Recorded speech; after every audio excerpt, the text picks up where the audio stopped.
In today's video, I hope to tell you everything you need to know if you're trying to decide if the LabRadar is right for you. The good, the bad, and everything in between. I have purchased all the equipment you see here. None of these are review units, so everything today is going to be my experience with how this unit works, where it shines, and where it darn right fails. I'm going to show you some of the data that I generated with this unit and how it compares to the competing brand. The first thing we need to address when it comes to the LabRadar is if you think you're going to be able to pick this unit up straight out of the box and be able to start using it, you're going to be disappointed. There are going to be several things you need to pick up before you're going to make it work. The first thing is some sort of a tripod. Now, you don't have to get their tripod, I did, but some type of a tripod with a ball adapter is going to be needed to help you position the unit correctly for use. The second thing you're going to need if you want to be able to look at the data somewhere besides on the chronograph itself is an SD card. Why a device that sells for $560 doesn't include an SD card is beyond me. But it doesn't. I believe the unit will take an SD card that's somewhere up to 32 gig. The third thing you're going to need is an external battery pack. Now, I haven't used this with the AA batteries that it can take, and in an emergency, I'm sure this is a better option than nothing at all. But these battery packs are so affordable, and this is my 16,000 milliamp hour battery I picked up for just a little over $20. Lasted me a whole day of use with this, and I didn't even use 25% of its capacity. So to me, it's a no-brainer. Just get a battery. If you do decide to use AA's, they actually want you to remove them between uses. My guess is just to keep them from leaking inside the unit and damaging it when you're not using it. Have no fear though, it has so far kept my settings even without any power on the unit. So all your date and time settings should be preserved. The fourth thing that might be slightly debatable, but I would recommend is some type of a device to help sight in the unit. The arrow that is factory molded is horrible and frustrating. When I'm on the range, I need one less thing to worry about, and this 100% affects how the unit performs.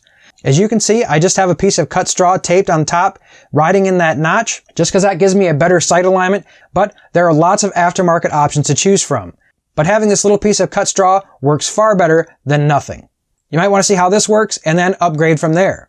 The fifth thing we're going to talk about is slightly more optional, but if you're going to be using something like a suppressor, you might want to look at an aftermarket trigger, something from JKL Precision, or LabRadar actually has their own microphone adapters. So far, mine has worked just fine without any of these options, but I wanted to pick one up just in case I had a problem. Depending if you're having problems, it might be something you want to consider.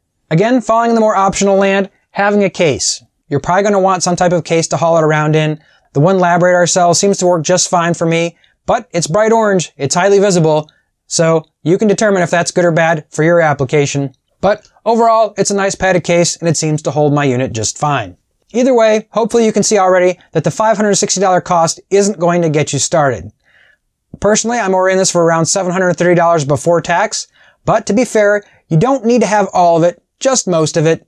And frankly, I just didn't want to waste a day at the range where I needed something and I had to wait for it to come in and I couldn't get the testing I need to have done. With the equipment that I've bought, hopefully I'll be covered for every situation. When it comes to any type of measuring tool, accuracy is always going to be a consideration. The stated accuracy for the LabRadar is plus or minus 0.1%. Now compared to something like the Magnetospeed where they state 0.1 to 0.5%, but we're going to go over some data later. You can decide some of that information for yourself. The recommended temperature range for the unit is between 14 degrees and 104 degrees Fahrenheit. Celsius, -10 to 40. There's probably no better way than to power this thing up and show you how it works, so let's do that. Now as you can probably see, we've got the unit turned off. I do have my external battery plugged in. One thing I did want to show you guys is if we put in an SD card, now this one's not going to work. If we take our SD card and put it in, and then try and turn our unit on, we're going to see we've got a blue blinking light. Now, you might think the unit's damaged or what's going on, but rest assured, it's because the unit doesn't actually like the SD card that we've installed in it. If we turn it off, I assure you there's nothing actually wrong with this SD card. It must just not like something as small as a 512 meg. Lord knows it doesn't need a huge card because this doesn't generate huge files, but we'll humor it. This is a 32 gig card in an adapter that they also don't recommend. But we put it in, turn our unit back on, we can see it fires right up. Now, you can probably see we actually have a couple series on here, but let's run through the setup just like you guys would get it out of the box. A couple things that I think it's very important that we cover is the actual buttons. We're going to start on the right side just because it's easy. Obviously, up, enter, down, power, and arm. Super simple, very easy to understand what they do. On the left side, slightly more complicated. The computer screen button was what they call the display or parameters button. The sheet of paper is the series button, and the trash can is the delete function. If you're in the arm function, regardless of whether it's not armed or not, with the blue light on, it's not actually armed. When the orange light is on, the unit is armed. You can keep pushing your arm button. It cycles it on and off. To get back to the menu screen, you need to hold the arm button for more than 2 seconds, and then the screen will change back to the menu where all of the settings are. Most things on here are very intuitive. However, if you do arm the unit, one of the most confusing things is how do I get back? How do I get back to your menu? And the only thing to remember is if you need to get out of velocity, you have to hold the arm button for 2 seconds. Once we're in this screen, we can go to our display settings, and we're actually going to enter the preferences menu. A lot of this is going to be self-explanatory. If we enter velocity units, we can see we have the choice of feet per second, yards per second, miles per hour, meters per second, and kilometers per hour. Distance units is going to be the same, feet, yards, or meters. Weight units, grains or grams. For select velocity range, I think this is slightly more complex, and it's just going to give you the options of rifle, handgun, or archery. The manual is going to tell you that rifle is 1600 feet per second to 3900 feet per second. Handgun is going to be between 600 and 1600, and archery is between 66 and 600. In their menu, it gives you those ranges. However, in their quick start guide, the velocity range in feet per second for the rifle is minimum of 984, again up to 3900. Handgun goes from 1400 to 1722. Crossbow, 66 to 738. It appears that's what it's actually functional to. If you have an idea where your velocities are going to be, you might want to select the appropriate setting for the velocities you expect. For example, if you're trying to do subsonic 300 blackout loads, I'm not sure if I would have better luck in rifle or handgun. Just something I'd have to test. I haven't got there yet. But we're going to keep it in rifle for now. Set projectile offset. This is how far the muzzle of your firearm is away from the side of the unit. There's actually guidance for this in the quick start guide. Your settings are either 6, 12, or 18. As far as setting distances are concerned, this allows you to specify the distances that velocity is measured after the projectile is fired initially. So it's going to give you a velocity 0, and then 1, 2, 3, 4, and 5, which we'll see in our data set later. So for my particular unit, I have it set at 11, 22, 33, 44, and 55. You can do this all up to 100 yards, but some projectiles are just not going to track at that distance, and I want to have 5 reliable tracks if possible. Now, projectile weight. This is set in grains. The projectile's weight is used in some of the calculations, such as power factor and kinetic energy. This value will also be logged on your SD card. Our next 2 settings of arm time and screensaver are going to deal with battery saving techniques.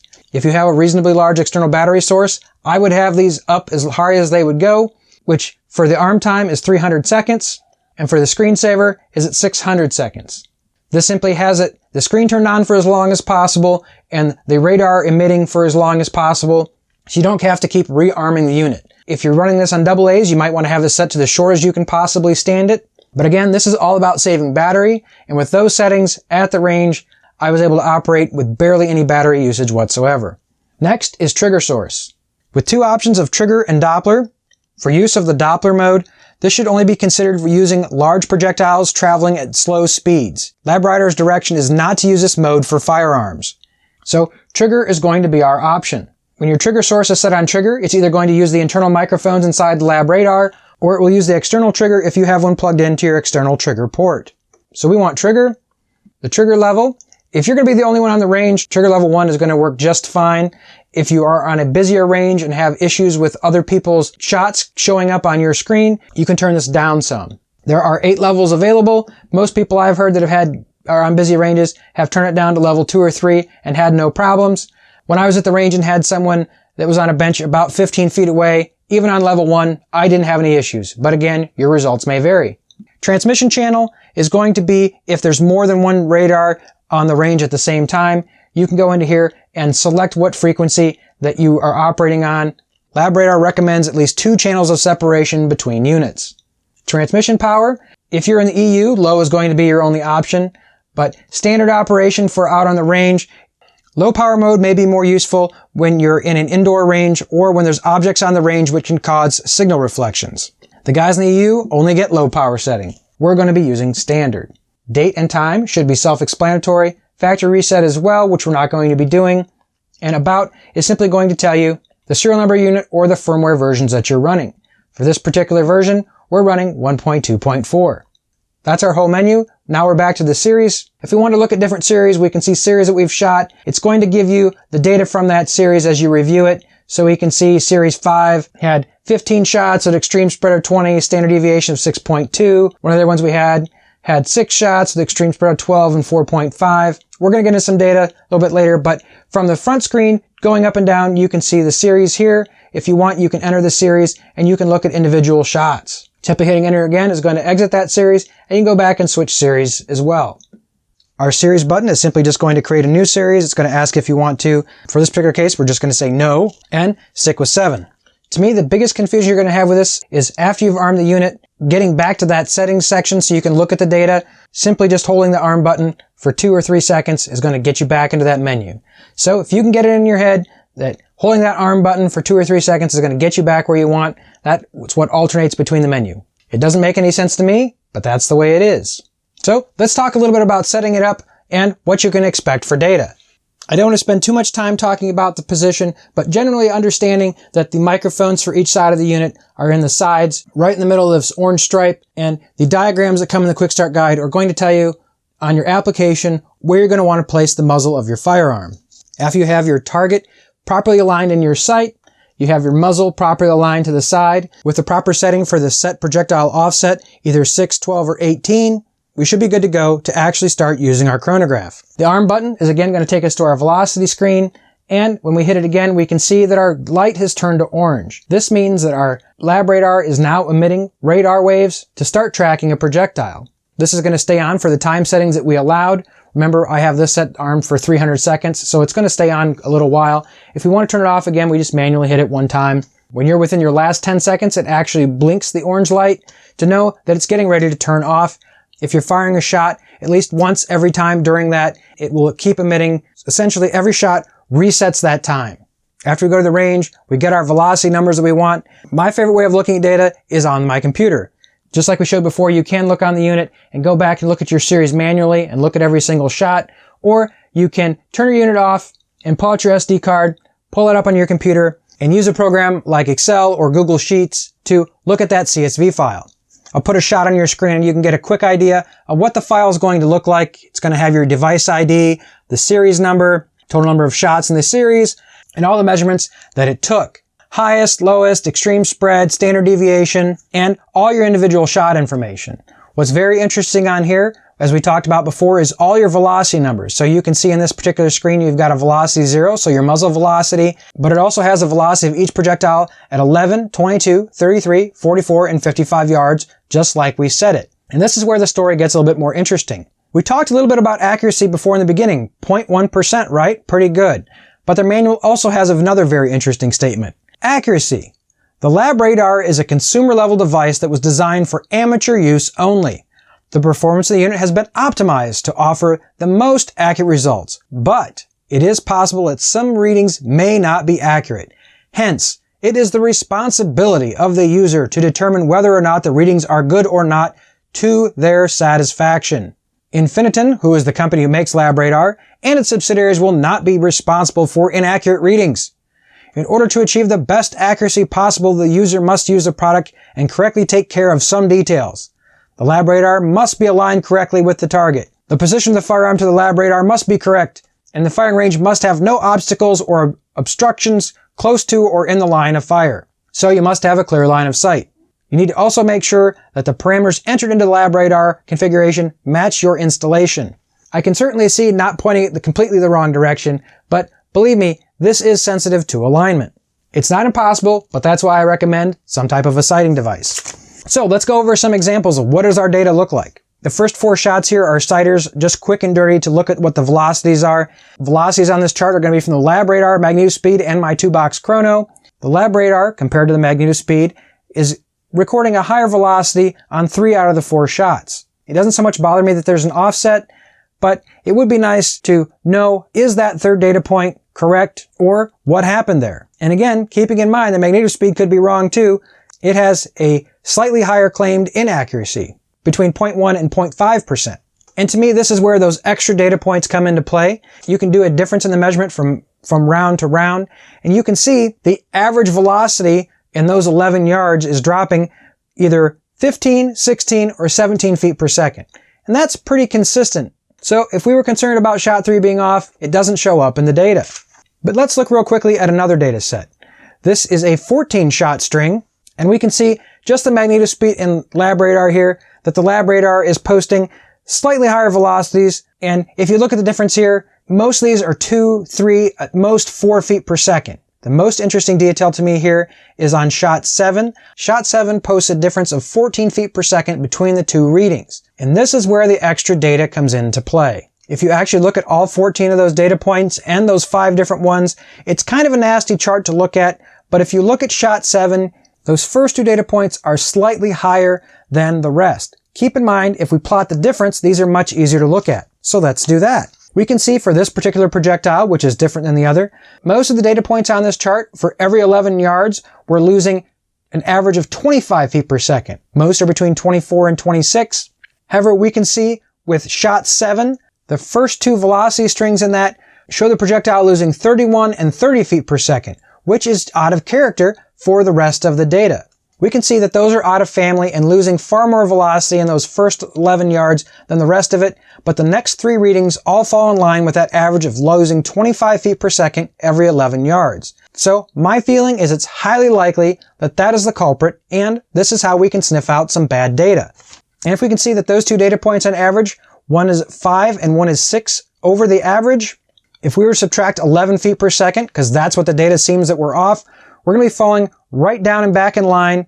If we subtract the 14 difference that it shows on our graph, minus 11, we're within 3 feet per second, which is what most of these average all along. So it looks like in that particular case, at least in my opinion, the magnetospeed was correct. LabRadar had the data we needed in it, but we had to look a little harder. So you're going to have to decide for yourself how much that bothers you, and if that's something you're going to need to do to really trust your data. To some, I'm sure it might be splitting hairs, but 11 feet per second is something some guys worry about. To me, it all just matters what your needs are. The next thing I want to talk about quickly is the app. LabRadar's website says pretty clearly that they have apps for both iOS and Android.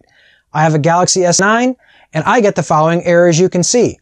I've uninstalled it, reinstalled it, unpaired it, repaired it, quite a bit of effort, all to no avail. In my household, we actually have an iPad as well. I think it's a version 6. But I did download the iOS version, and I was able to at least get it to pair with the unit and get some data. Of note though, when I did download the app, there are some horrible reviews for it. So don't think if you have an iOS device that everything is going to be perfect. It worked better for me, but that doesn't mean it's going to be perfect for you. This may not be important to you, but one thing I think you should consider is the app can be used to arm and disarm the unit. That means you don't have to touch it. If you don't have to touch it, you don't have to mess with its alignment. Alignment is one of the most critical things with our LabRadar. It would be horrible to bump this and misalign it and start ruining data. It depends how important it is to you. If you want to rely on your app to arm and disarm the unit, it's something you need to consider. I keep seeing posts that tech support says that they're going to be updating this and there's going to be a fix out in a couple months, but a couple months has been posted for quite a long time. And this version of the software, the best I can tell, has a release date of November of 2018, and it still doesn't work. Keep in mind at the date of this video, we're in 2021. So if you plan on investing in a LabRadar, plan on it not working for you. And if you get lucky and it works, be grateful. But if you feel you need this app to make it useful, I wouldn't bother, as most of the reports are filled with complaints of unreliable operation. Maybe someday they'll get it fixed, but don't count on it. Overall, my impressions are mostly positive. If you want a chronograph that works in any weather condition, that you can count on giving you pretty reliable information, and you don't want a bayonet strapped onto your barrel, I'm not sure you have another choice at this point. There are custom solutions available for the Magnetospeed, but the adjustments and how universal they are seem to me that they just can't compare with how universal the LabRadar is. The CSV files have all the information you could ever want in there, especially if you dig deep enough. I think some of the data in there can even tell you when data may be unreliable. For the faults that it does have, it seems that many have come up with different things to overcome most of them, whether it's an external trigger, an aftermarket sighting system. These devices can greatly improve your experience. I think that it's very unfortunate, especially at this price point, that it doesn't include something as basic as an SD card. I'm not sure it's even fair to compare it to something like the Magnetospeed, because before you can actually get started using it, you're basically at 2 times the cost of the V3, and if you can even live with a Sporter model, the cost difference is more like 4 times. The fact that they advertise a functional app is disappointing at best. I hope that they can eventually fix this through a firmware update, but at this point, you shouldn't count on it. I can't with a clear conscience tell you that you should spend $300 or more on a lower-end iPad and hope that it works just so you can arm and disarm your chronograph. But as far as manual control unit, it seems to work just fine, and you can achieve the data. It's just whether or not bumping it bothers you, and whether or not you had your heart set on the app working well. I do plan on keeping my unit so I can shoot groups and get velocity data at the same time. If you plan on picking one of these up, I'm going to put some links in the description box below on accessories that you can purchase for it. If you have any specific questions or comments, please put those in the comment section below. If you'd like to see some videos on how do I do load development, check out this playlist. Like, subscribe, and all that fun YouTube stuff. I hope to see you come back next week. And until then, stay safe and small groups.